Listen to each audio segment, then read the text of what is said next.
Today is the 15th of March 2014. My name is Sherry Wong, and this interview is for the Ming I London Institute British Chinese Workforce Heritage Project. Can I begin by asking your name? Nicholas Liu, 中文叫做廖應山. And where were you born? Hong Kong. And when did you first come to the UK? No, 1973. And did you first come to Liverpool? Yes. What were your first impressions of Liverpool? First impression? Not a lot of significance because I was quite used to the English way of life. I went to a very English school in Hong Kong called St. Stephen's College. And so what were you doing when you first came to Liverpool? I came here intending to study, but when I came here in May, so the school were all finished, almost finished.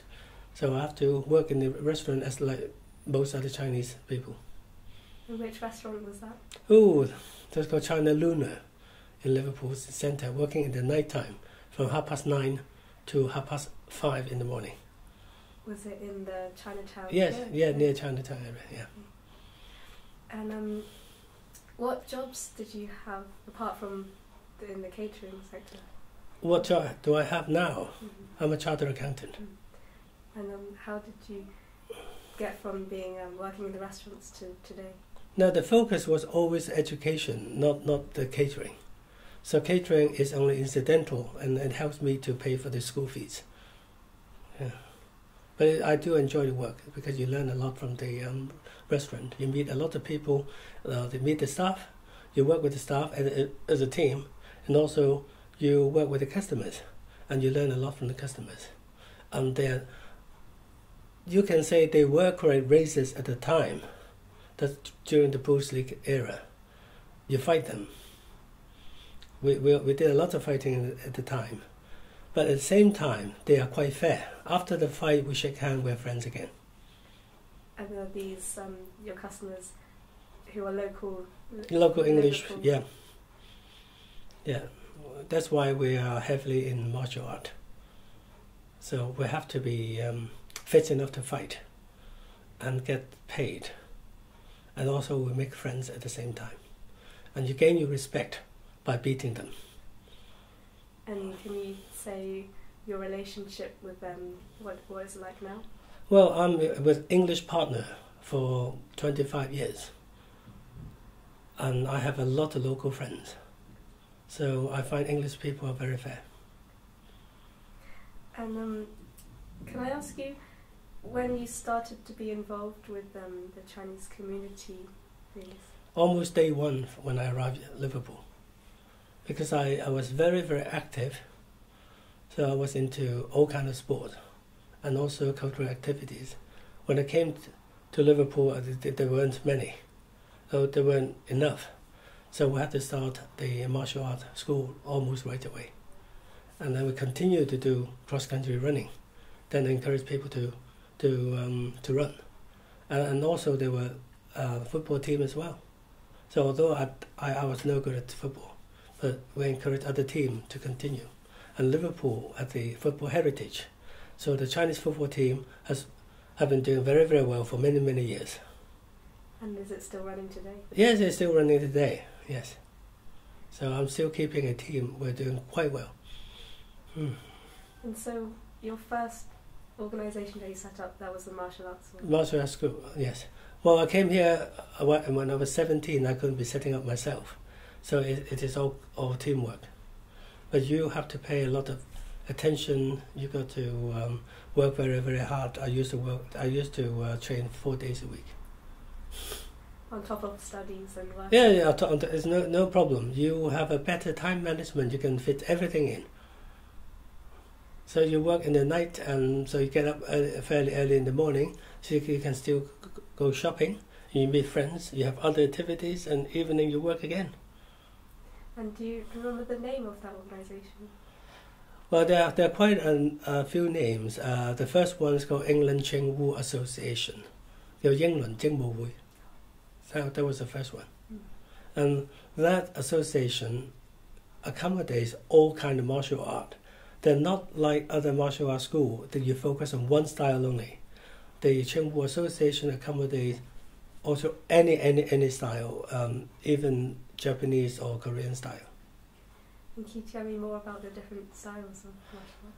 Well, the most popular would be like Wing Chun, because it's Bruce Lee style, and also Hong Ga and Praying Mantis.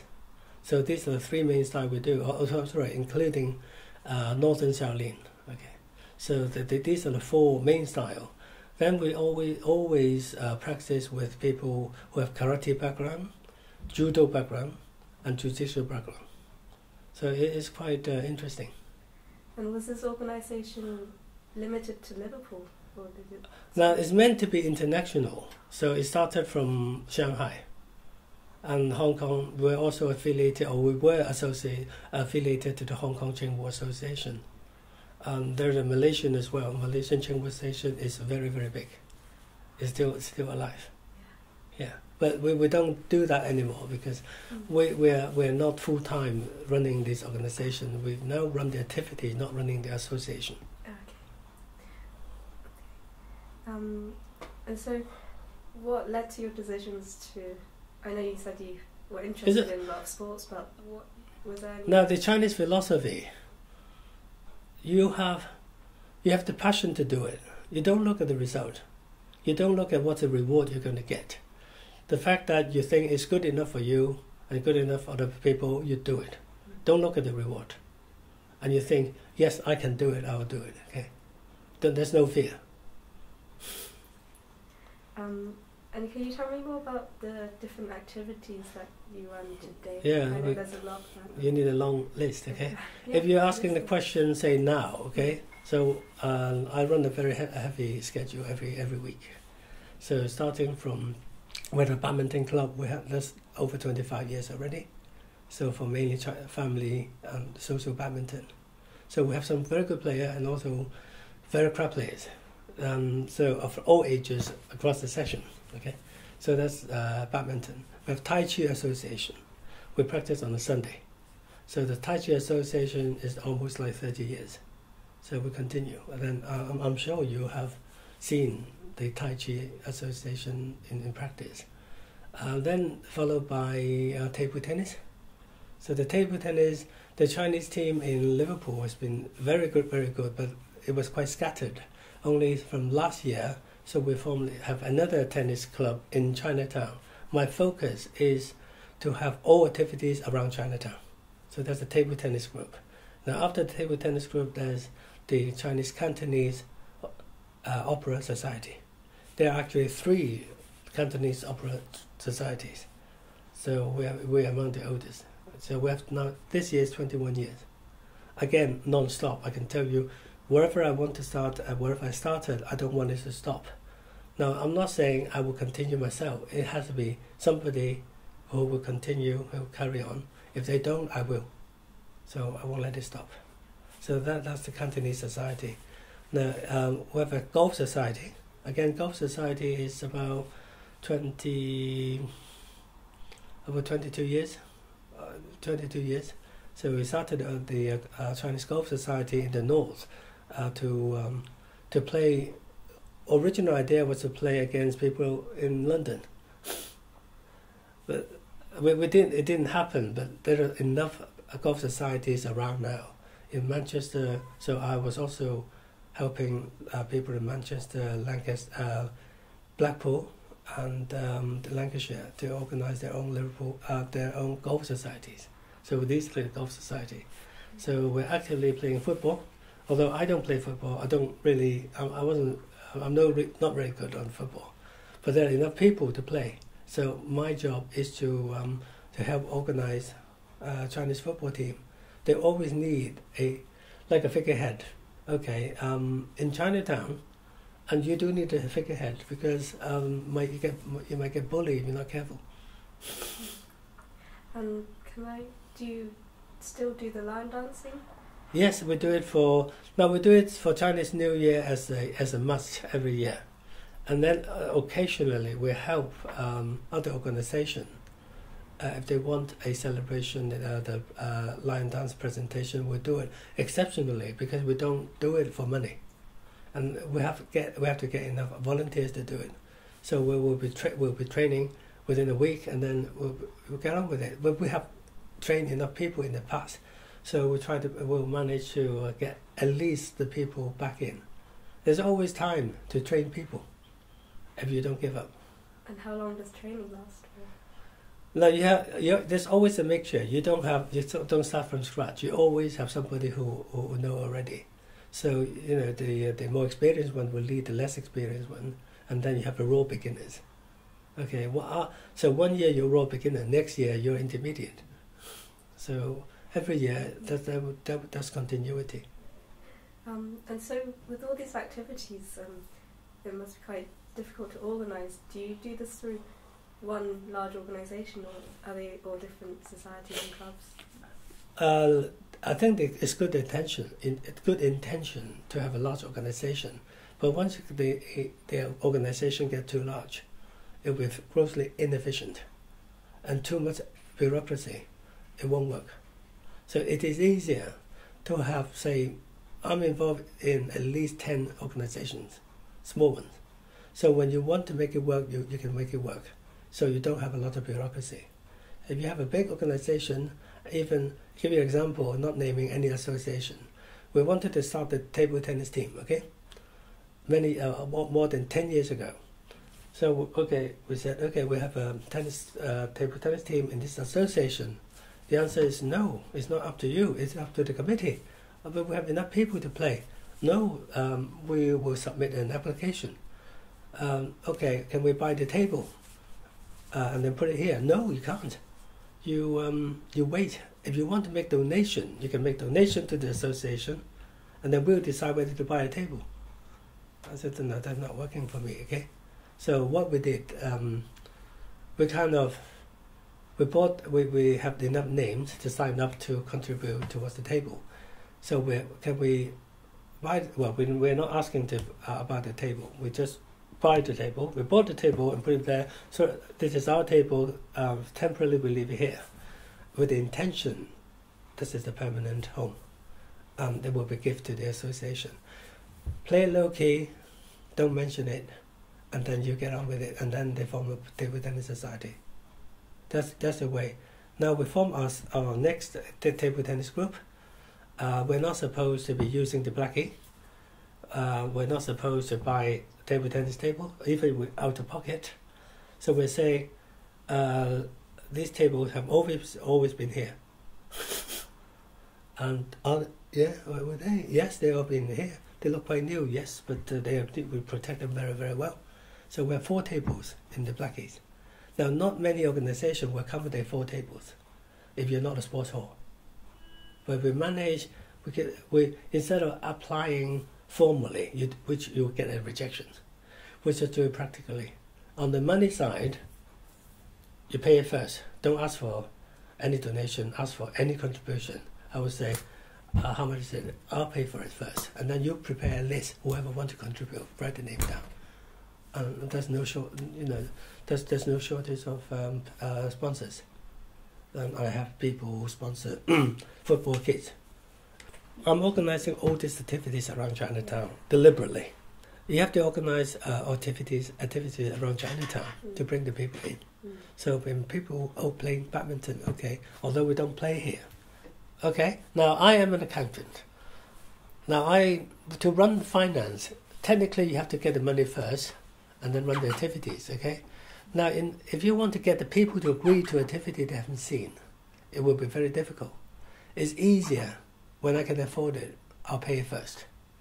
And then when people see the product, they will come back and, yes, I want to be a party, I want to take part in this, how much do I need to contribute? 30 or 50 pounds each. I'll pay you tomorrow. Now don't pay me, I'll get somebody else to collect it. So I'm not trying to get my money back, I want simply just to force it first. And that will happen. So I would say 90% of my activities are done this way. Like the line dance, 2004. Kensington Community Centre, they asked me, do you want to do, we want to do a lion dance, but we can buy the lion set for you, but you have to make an application. Do you mind to prepare all the paperwork for me? And I said, when is it for? For 2004, it was 2003.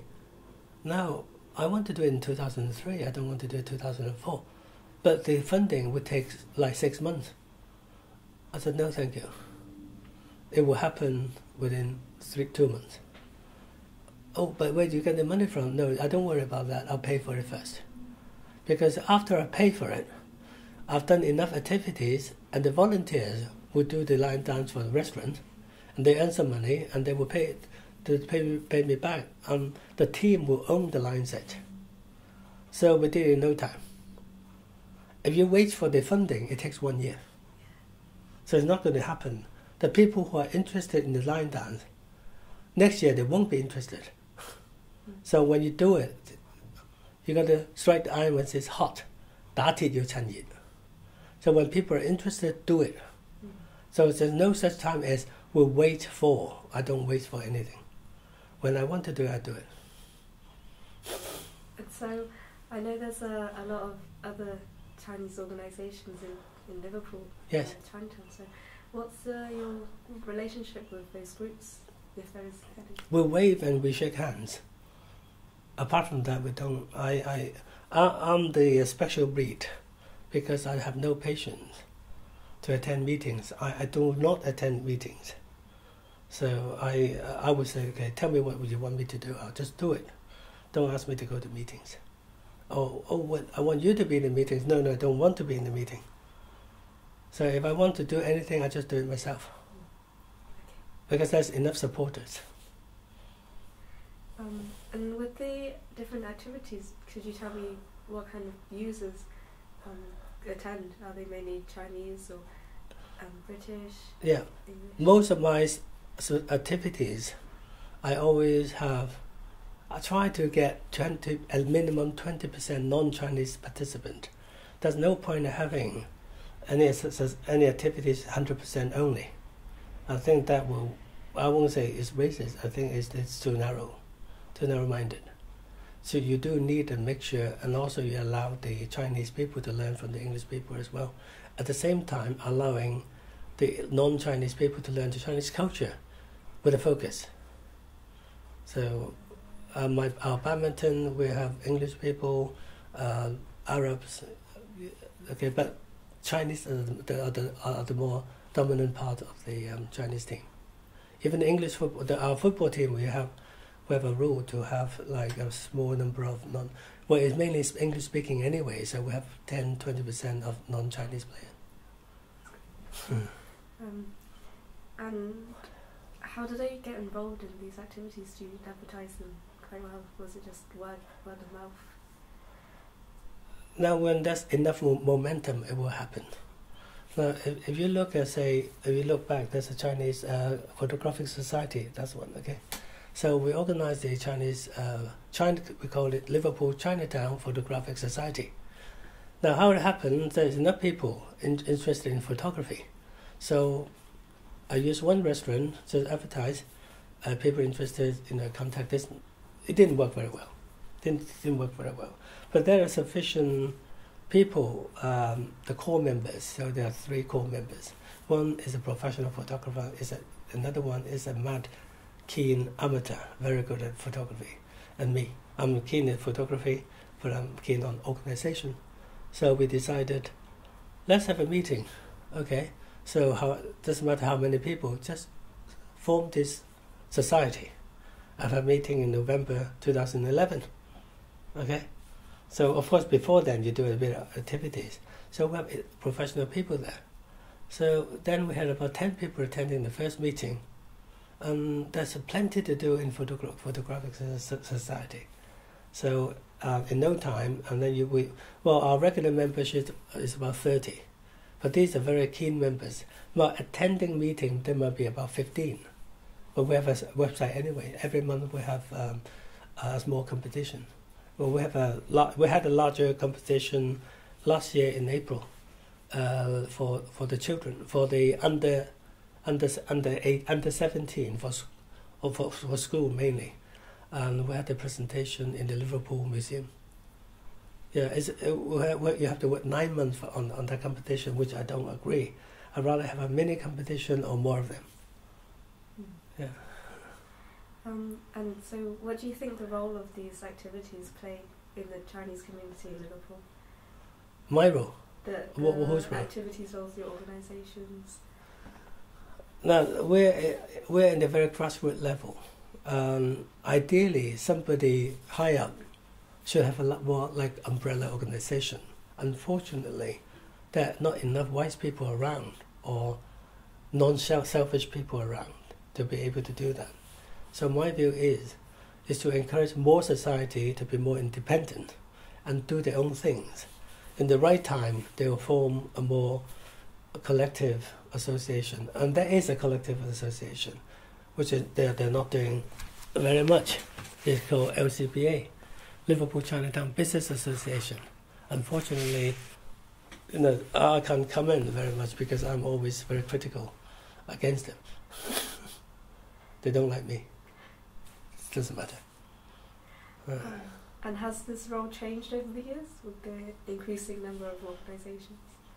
Now, their roles don't change because they don't do anything. They don't do anything productive. That's my criticism. If you look at Chinatown, it's been on the decline for over 20 years. Now, they're in charge.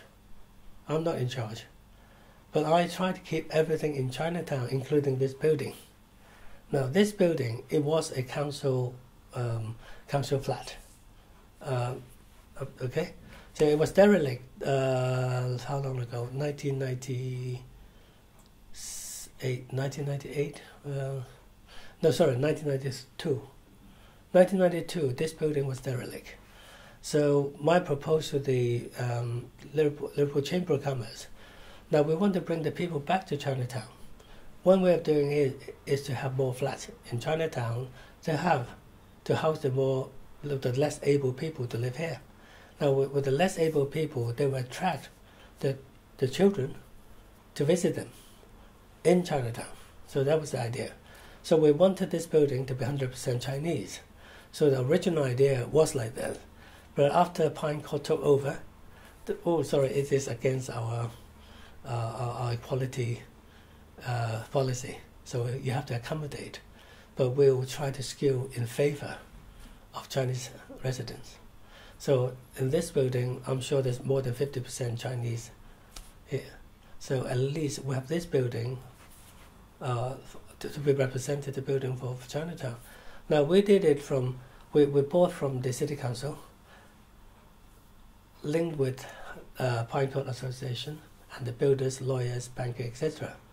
So we don't have to spend. We're not out of pocket to do this building. We're not out of pocket. The original idea was I'm quite happy to do it as a charity, so I didn't get a penny out of it. But the architect they earned their fee. I did not. I earned nothing from this building. I have to buy back this 3 unit. And so, are there any significant events that have happened over the years that you've worked here and set up all these activities? Well, Chinese New Year celebration is one because we started in 1975 before anyone else. So at the time I was only 18, 19. So we really wasn't in the position to persuade the Chinatown aldermen. So we want to do it. They thought, try it. You're way, okay? So no, we're just doing for the good of the Chinese people, the community, and the English community. So eventually we managed, and then the City Council appreciated what we did. So from then, there's non-stop. So we started the Chinese New Year celebration then. So I had a photograph of it. Which year is that? Started in 1975, very low key. So 76 was much bigger, then 77 and so on. And I'm now thinking to the future. What do you think the future of Liverpool's Chinatown is? It's a sad story, okay? And there are not enough people like me who's passionate enough to spend time here. So I'm happy to step down if anyone can take over my role. No, I just keep doing it, okay? So I don't ask for permission, I just do it. But the other associations, they don't like this. They rather conform with the rest. If they don't do it, don't do anything. So I'm more proactive. If it needs doing, we'll do it. So this building is one example. The Chongwa supermarket is another example. Going back to 1990, 96, 96. They wanted to have the supermarket. Can you just pause? That's okay. Now, they had the design of the supermarket. It's just an ordinary tin hut, supermarket. So when I saw the drawing, so I asked Mr. Kingham and Co., the father who was an architect. I said to him, can we make Chinatown a little bit more colourful? Can we persuade the Chongwa supermarket to do it with more Chinese style? Okay, I'll think about it. Then we did a bit of drawing. Then approached them and asked them, would you like to do it this way? Oh no, we don't want to spend any money on it. No, you're not spending any money. You are using the local builders, you can local materials to the same cost. So if you can do it, so you have the Chinese taste. Okay, right? Okay, how do you do it? So Norman Kingham asked me, okay, now I've never done Chinese structure before. So give me pictures of all these different structures, then I'll do some design. So we have a lot of books from Beijing. Okay, so all these structures. Then he followed certain patterns and showed me a lot of patterns in pencil. Then which look Chinese to me. Okay, it's important to you than to him. I said, okay, these are fine. Okay, we'll get the builders to do it. And if you go to the Chongwa supermarket again, you look at the material. None of the material came from abroad. It is actually English materials, but they do it to the Chinese taste and the design. So this is, I would say, my contribution. That's another building down. The old Chongwa site is now a housing association again. So we wanted to build much better design, but again, the housing association and the city council won't allow, because they have restriction on called semi-commercial, shop on the ground floor and residential upstairs. So we try to persuade the council or the local people to do things without asking to the government for a penny. So that would be easier. Is that how you see the future of the development of Chinatown?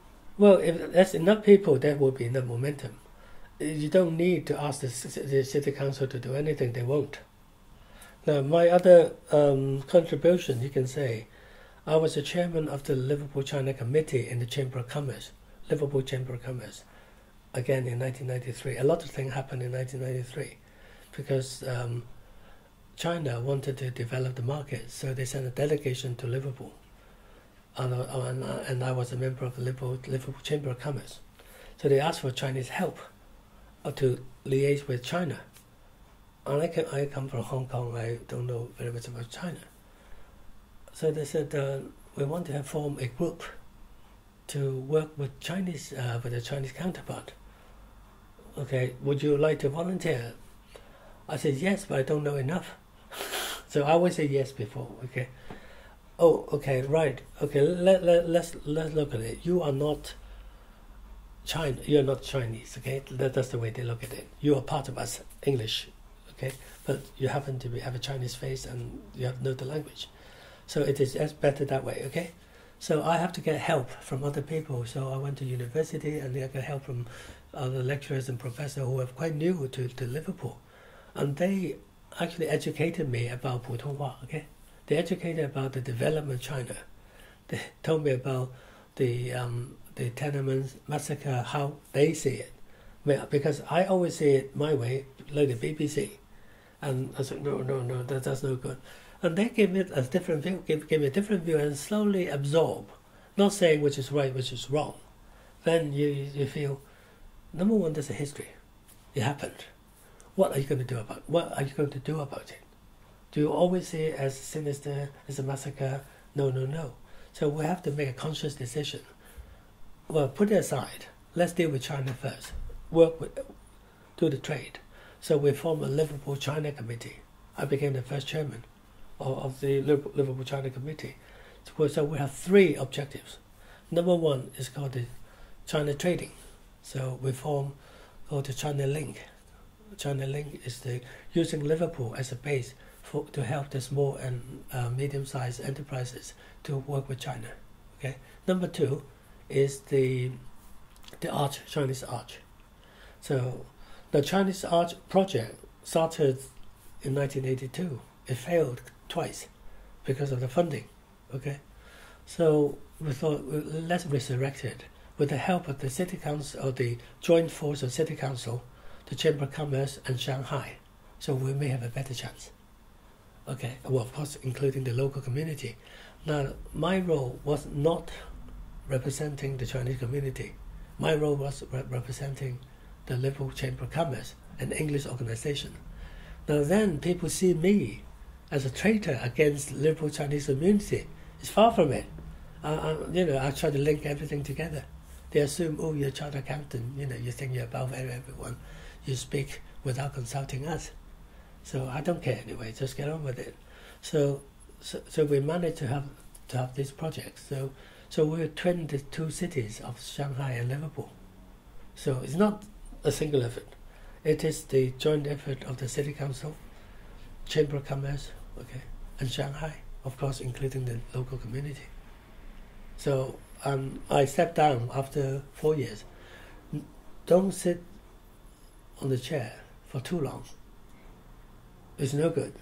So when I stepped down and I promoted the chairman, he said, no, I haven't got time for this. Look, you tell me what to do, I'll help you.